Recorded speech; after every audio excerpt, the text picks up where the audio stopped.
April month salary నుంచి మన take home తగ్గబోతుంది.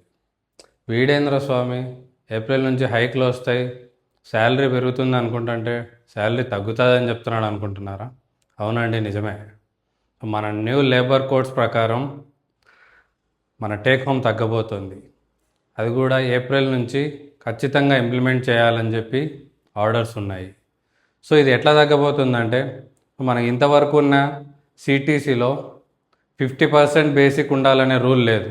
So 30, 35, 25 ఇట్లా ఎట్లా అంటే అట్లా మన సిటీసీలో బేసిక్ పర్సంటేజ్ అనేది ఉండేది.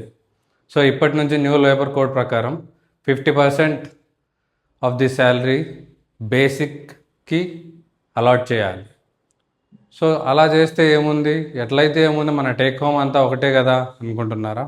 సో మనకు తెలిసిందే కదా, 12% of the basic and DA PF కాంట్రిబ్యూషన్కి వెళ్ళాలి, ఎంప్లాయర్ నుంచి, ఎంప్లాయీ నుంచి. సో ఇప్పుడు మన బేసిక్ 30% ఉన్నది కాస్త 50%కి వెళ్తే, సో ఆటోమేటిక్గా ఈ 50%లో 12% అంటే కాంట్రిబ్యూషన్ ఎక్కువ అవుతుంది కదా పిఎఫ్కి. అదనమాట.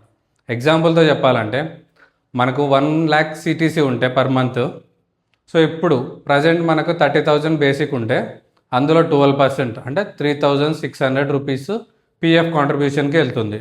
మన టేక్ హోమ్లో డిడక్షన్ అంత ఉంటుంది. సో రిమైనింగ్ అమౌంట్ మనకు శాలరీ క్రెడిట్ అవుతుంది.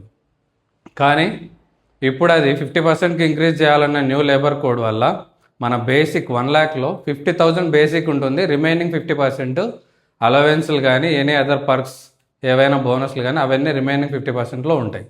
సో ఇప్పుడు 50% అంటే 50,000 కదా, ఈ 50,000లో 12% పిఎఫ్ కాంట్రిబ్యూషన్కి వెళ్ళాలంటే 6,000 పిఎఫ్కి డిడక్ట్ అవుతుంది. సో ఆటోమేటిక్గా మన టేక్ హోమ్లో తగ్గినట్టే కదా. సో దీన్ని దృష్టిలో పెట్టుకొని మన నెక్స్ట్ మంత్ ఎక్స్పెన్సెస్ని ప్లాన్ చేసుకోండి. Thank you.